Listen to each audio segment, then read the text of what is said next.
until one tribe wipes the other from existence. Even with all these troubles, the Hylek are expanding during a time in which most races are struggling for survival. I think we can just attribute that to how quickly they can breed and sort of how many offspring a single Hylek can have. We get a nice picture of a very angry looking Hylek there. And the next section is called The Cycle of Life. And this is a quote from Tekpatl, a Hylek chieftain of the Quintile tribe. A Hylek warrior, I'm so not saying that right, a Hylek warrior has already survived the greatest battle he'll ever face. He has seen death 100 times over. What does he have to fear after surviving such odds? Very interesting. Yeah, but then they've all survived those odds, so that doesn't really, you know, which I guess would explain why when two tribes start fighting one another, that's such a serious problem. Hylek are born as nearly helpless tadpoles, with brood mates numbering in the hundreds or even thousands. The tribe oversees care of the new brood of youngsters with minimal effort, leaving individuals to fend for themselves. Food tends to be scarce, and the Hylek tadpoles that survive are often the most aggressive. Those who fall behind, starve to death, or are picked off by predators. I like this idea of just leaving them to fend for themselves, because obviously that would be a way for the race to ensure that only the strongest get through. When the brood has reached maturity, the Hylek hold a coming-of-age festival. During this festival, young Hylek compete against one another, demonstrating their skills and showing their value to the tribe. See, I love this idea, because obviously they're all going to be born sort of at the same time, so you can... Generations for the Hylek are going to be really distinct. It's like you'll just have a bunch, then you'll have a certain amount of time, and then another wave of them come, and then a certain amount of time, and then an even bigger wave. And yeah, these festivals, this could be quite cool. I wonder if there's going to be some dynamic events or something where one of these festivals is happening, and it gets crashed by the crate or something. Could be quite cool. How they perform at this festival will largely determine what path they take in life, whether it's as a warrior defending the tribe or a merchant dealing with outsiders. So yeah, we're going to learn as this book goes on about how the Hylek actually do interact with other races in some interesting ways, instead of just sort of fighting them as we saw in Guild Wars 1. Hylek have a short lifespan, living to their 40s if they can avoid a premature death from violence or starvation. Hylek who make it through their harsh lives into the old age are deeply respected by the tribe and are often asked for counsel on difficult issues or for judgment during disputes among the tribes. So that's quite cool. I like it when fantasy games obviously introduce cultures where the old are really highly respected, because that was something that sort of happened with us for a long, and you know, in a lot of cultures in the real world, I guess that still is the case. But it's pretty cool to be able to see it, especially considering how harsh their lives are. You really can imagine the old ones know so much more than the younger ones. It's just pretty awesome. The tribe. Hylek live in small, independent tribes. These tribes consist of anywhere from a dozen to hundreds of Hylek. So that's quite cool as well, like how big a tribe can really get. I wonder how many of these small tribes there are going to be, but there's only a dozen of them or so. I kind of expect there just to be maybe a couple of events to do with them, and that's about it, while most of the content focuses on a couple of the bigger tribes. Each tribe is ruled by a single Hylek chieftain who holds sole and absolute authority. Well, that doesn't sound great, does it? But there you go, that's how they work. Successful chieftains typically consult with the priests and elder members of the tribe, lest popular sentiment turn against them. Oh, so there you go. Well, they do actually take in what other people have to say. So individual tribes are extremely territorial, and it's rare for them to cooperate with one another. The various tribes of the Hylek are differentiated by colour, which also hints at how aggressive that particular tribe is. So this is quite cool. I also see in the story us having a choice, like at some point. Maybe it's not with all the orders, maybe not. It's not going to be something that's open to all races, but I do see somehow some kind of a choice that we have to make where we join one of these tribes, and maybe you have to fight them against one another, and that will change sort of who appears in your personal instance. One example they give for your personal instance constantly is about how at sort of some point in the storyline you get to save a certain member of a different race, and then that person will appear in your home instance, and it can quite easily be a Hylek. I can't remember what the other one is. Maybe it's a Grawl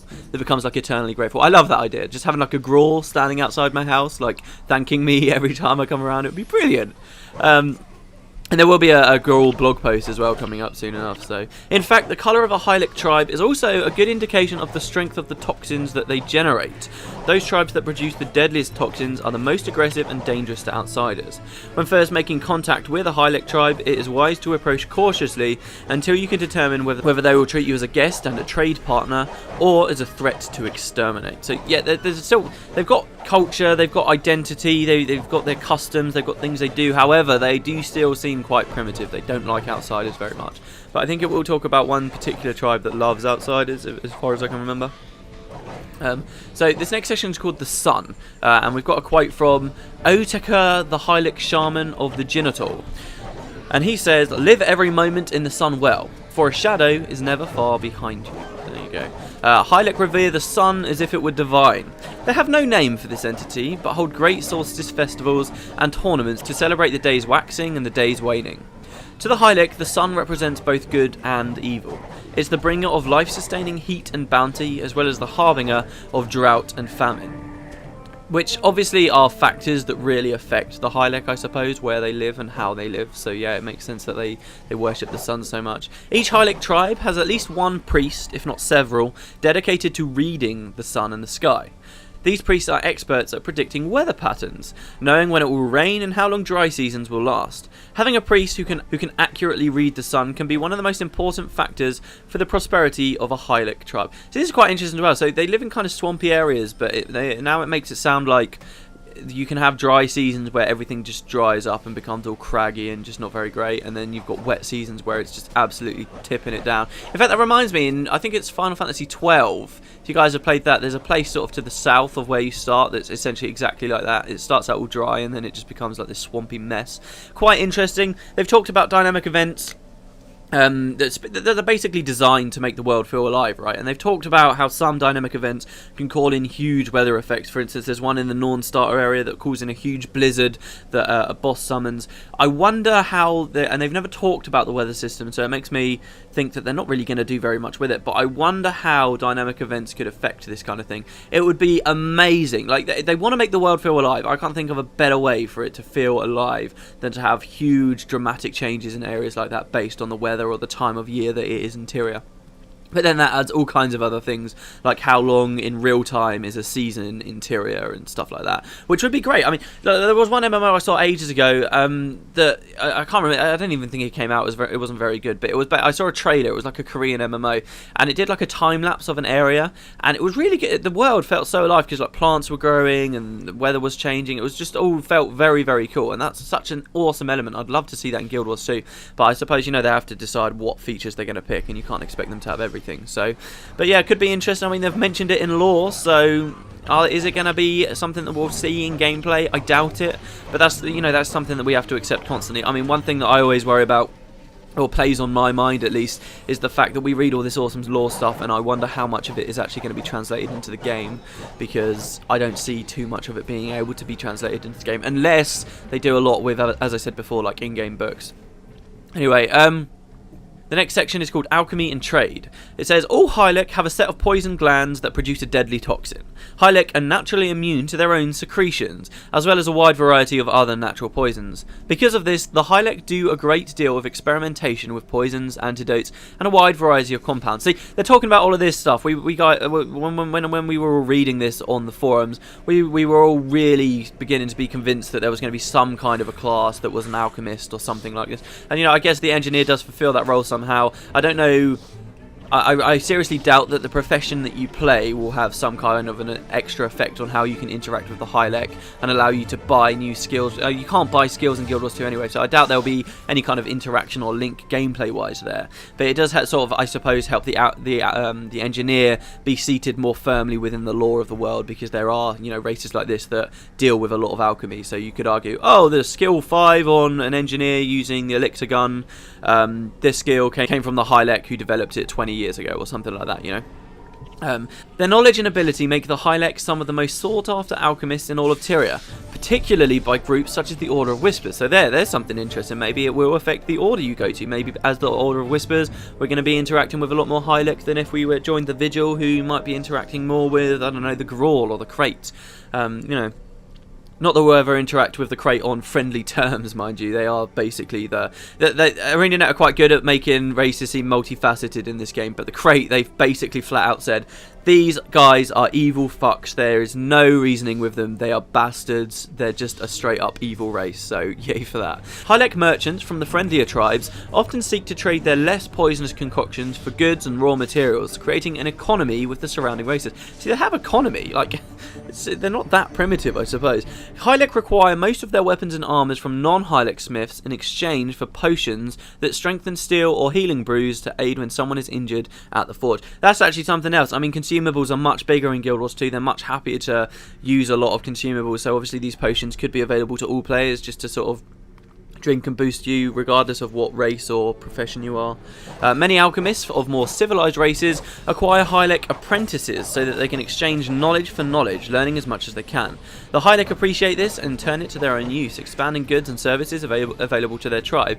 So the thing is, while they're quite a small race, I suppose, or they've got a lot of problems to deal with in their lives, the Hylek they are expanding and they are building like this. These friendlier tribes really are sort of getting a foot out there, so I can imagine them becoming a much bigger race as the years were to go on, maybe another 100 years. If this was Guild Wars 3 or something, you know, maybe they would be a playable race eventually. And in fact, these guys, for me, are one of the biggest... People constantly go on about centaurs as a playable race. No, just no, okay? But Hylek, I could see that. I could totally see the Hylek being a playable race when we get to Elona or something like that. So now we've got our first extra sort of section. This is basically, they never did it until now, but from this point onwards, ArenaNet will start adding these in. It's called a behind the scenes section, and this is a little note from the developers themselves, or the world builders, in this case Jeff Grubb, I assume. Where they basically talk about the race and why they implemented the race and what was going on with the race and all this kind of stuff. And this is really, really interesting. So we're not really going to learn much more in the lore terms, but we're going to learn more about what the developers were thinking when they were developing it, which is pretty awesome. So behind the scenes. So they say the Hylek are one of the returning races from Guild Wars. We first saw these frog people in Nightfall and then again in Eye of the North. See, they say that. I'm pretty sure we didn't see any in Nightfall. Or maybe we saw some Hecate that were called Hylek, because don't forget above it said they were tribes, but I'm pretty sure they weren't in Nightfall. But then again, who am I to cross what Jeff Grubb said, to be honest. And then again in Guild Wars Eye of the North, when we discussed portraying the various minor races in Guild Wars 2, we wanted the Hylek to be more than just killable red dots on the map. Part of making them more real was to take these races and investigate their viewpoints of the world. We wanted to portray them as neither wholly good nor evil, but as reacting to the situation at hand logically and appropriately, given their history and culture. And I think they did that quite well. It's all very believable. The Hylek in Guild Wars were often fighting and seemed as combative with one another as they did with the players. Yet they seemed intelligent and willing to speak to players, giving them a balance of aggression versus civilization. They were prime candidates to be sometimes allies and sometimes enemies for players in Guild Wars 2. So I'm not sure I like the way sort of they describe this here, about how they seem to be this and they seem to be that. I find that they do this a lot with Guild Wars. I'd much rather that when they put them in the first game, they'd actually hashed out at least some basic story about it, but maybe he's just saying that we don't know 100% because no law has actually been written to establish that. With the level of technology interior increasing, we also wanted a few races that were a bit behind the curve. We saw an interesting opportunity for the Hylek to have more advanced technology without actually having the ability to create it. With this in mind, we examined what they might be good at, and what Hylek commodities other races would want to trade for. From there, the idea of the Hylek as an alchemist was born, and the division of the tribes from xenophobic and hostile to friendly and more cultured was also born. And we get a nice last image of a particularly friendly, happy-looking Hylek. And there you go, guys. So that's the Hylek. I think that's pretty cool. Go forth and multiply. Like I said, we saw them in one of the demo areas, but I'm not 100% sure how much stuff was really revealed there. I mean, I suppose I could look at Sparkfly Swamp while we're at it. We've probably got about 5 minutes left. Let's have a quick look. Guild Wars 2 Wiki. Wow, the Wiki page has got a lot to say.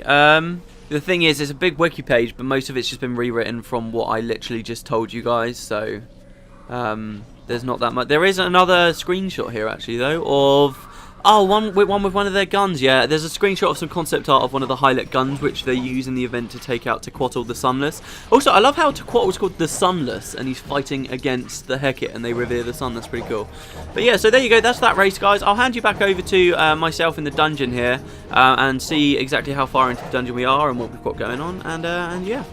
Oh, no. Oh, man, I just recorded the last, like, 5 minutes of this and then went to Audacity and found out it had turned off. Oh, that's so annoying. There you go. So this is the end of floor 2. We're coming through into the portal here. As you can see, it's a massive difference, is it? It's absolutely huge difference from when we actually came here in the main storyline floor 2. There's so much extra stuff there. As you can see, I'm pretty sure that there could have been a faster way for our team to have gone through there. As you probably saw in the chat box, we lost the race again this time. I don't know. I guess people, when they have the advantage of being able to look at wiki, I'm not sure if that's what they were doing, then you can obviously just follow the easiest, fastest route and get through. But we kind of wandered around. It was perfectly good fun anyway. I really enjoy the lighting the fires and that bit where we had to dodge through the traps, and it's really, really good. I'm pretty sure there's another dungeon you do later. I know particularly Arachne's Haunt, which is a dungeon we'll be doing soon. Oh yeah, this is the last dungeon in the Far Shiver Peaks, by the way, guys. We'll be moving on to the Tarnished Coast after this. But yeah, there's one in the Tarnished Coast where you kind of do that kind of stuff and burn down cobwebs and things, and doing this dungeon got me really excited about doing that one. And like I said, there's lots of dialogue here, as you can see, going on. I mean, I stand corrected. It's like what I was saying at the start of this video, actually. That I just cannot believe that I must have paid so little attention to the dungeons when I played through it on my main before, because I swear I couldn't remember this much dialogue or this much interesting stuff going on from the dungeon. I mean, like I said, I'm really enjoying this far more than I thought I would. But yeah, so basically this is the last floor here now. And on this floor, as you'll remember in the main quest line of Eye of the North, when we came down here, it wasn't a very big floor either. Floor 2 and this floor, they weren't very big. That's because on this one, if you remember, we went through into this sort of last section, and it was all focused around breaking this sewer gate to stop the destroyers coming through and infesting here, which I think is actually a bit of, this dungeon's a bit of a slap in the face, actually, when you consider that, because that whole mission was based around the idea of having the destroyers kicked out of Raven's Point, and then you just have this dungeon here and it's like, oh, it's infested with destroyers again, never mind then. We go down to save the dwarves, obviously. But yeah, so that was a small it was a small floor there, and it's a small floor here as well, because as I said, there's no actual boss really in this. I mean, there is a boss of sorts. It's called the Plague of Destruction. It's a destroyer here, but rather than just sort of having a flat out really difficult, interesting boss fight, they instead give you this. They give you sort of a defend mission where you've got all these dwarves standing around here who I'd forgotten about this encounter at the start of the dungeon, but when I got down to this floor, it reminded me that whenever I came here before, I remember constantly wanting to keep the dwarves that are around alive. I don't know whether, like, as you can see, nobody's actually added to our party, so I don't know whether there's sort of an essential NPC here who can die and sort of you'll get kicked out of the dungeon. I don't suppose that will happen, in which case it kind of makes this way easier than most boss fights, because let's say you wipe, the destroyers aren't going to go on to kill any essential dwarves and kick you out. You'll just respawn and then go back over and just fight a little bit more, so it would be quite hard to lose here. But there you've got the Plague of Destruction, as you can see. He's not a very interesting boss. You just keep hitting him. As you can see, he's not using amazing skills or anything, just using typical Necromancer skills. Goes down pretty much as easily as the rest of the destroyers, and that will spawn your chest for you. I think most of us got pretty good stuff here. I don't remember seeing any greens at all at the moment, but you know, I can't even remember if there's any good skins or anything or greens that come out of this chest. There must be something, some kind of destroyer-related weapon. But yeah, so we'll grab the chest, and I actually got everybody to wave while we were still there in the dungeon when we didn't actually have to just yet, which was a bit stupid. But yeah, if you wait, you let it time out, you'll see Ol run here. You can speak to her to get your quest reward, and she says, "You've done well, friend. With luck and some strong dwarven arms, we'll be able to deal with these destroyers permanently." So that's pretty sweet. I like getting the quest reward as well, because that's like 1,250 gold right there, and everybody just got it. You know, dungeons can be quite good for money, I suppose. But yeah, so I hope you guys enjoyed this dungeon. I mean, I definitely enjoyed playing it, and I hope you enjoyed learning a little bit more about the Highlek. Very interesting to see what will happen with them in Guild Wars 2, certainly. And yeah, so I hope you guys enjoyed watching this, and I'll see you. Wait for me to count down for the wave. Come on. 3, 2, 1. I will see you next time, everybody. See you later.